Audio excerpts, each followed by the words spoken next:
Our coverage continues tonight on the state of homelessness in Kern County. We gave you the big picture and we broke down the numbers for you last night. This year's point-in-time homeless census reflects a stunning increase in the documented number of people living on the streets in Kern. 17's Eitan Wallace with us again tonight with more on what community leaders are saying about these new numbers and the help that is out there for our homeless. Eitan? Well, community leaders say doing nothing is not an option. They want the public to know they're actively working to provide resources to the more than 1,300 homeless living in our county.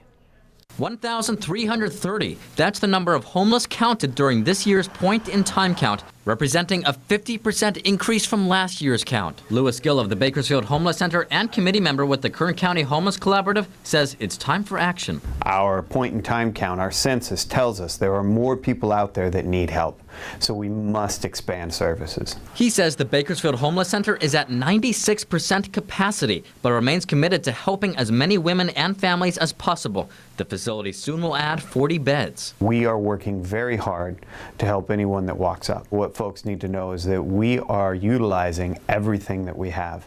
The mission at Kern County also is taking steps to address the issue. Carlos Baldovinos is the nonprofit's executive director and is the chairman of the Bakersfield Homeless Collaborative. We are at capacity or near capacity each and every day.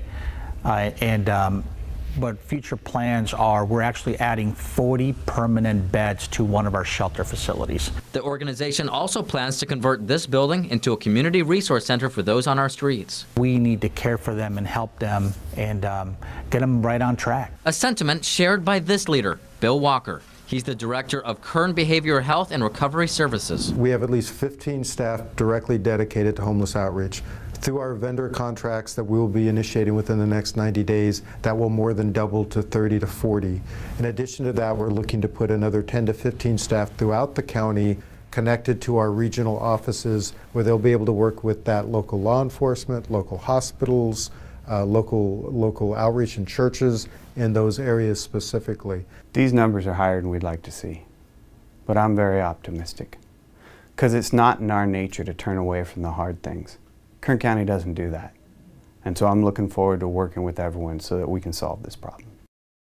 Also worth noting, the Oversight Committee in charge of Measure N is in the process of making recommendations to city leaders about how to tackle the homeless issue. One of the proposals, they'll consider from the city manager a new homeless rapid response team for the city's park department. Tammy and Jim.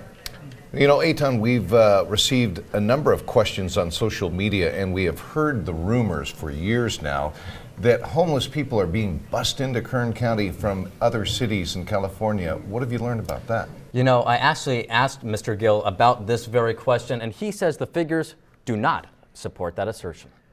Members of our community are very concerned that individuals suffering homeless are being shipped to us on buses and trains. In the census, we found 220 people out of 1,300 that were homeless before they came to Kern County. Our data does not show that there is a vast program of shipping individuals to us. Now that figure comes out to roughly 17% of those counted. All right, those 17% of the homeless counted were homeless in another city before being counted here. Correct. Okay, Yeah. very All good. right, Eitan, thanks so much.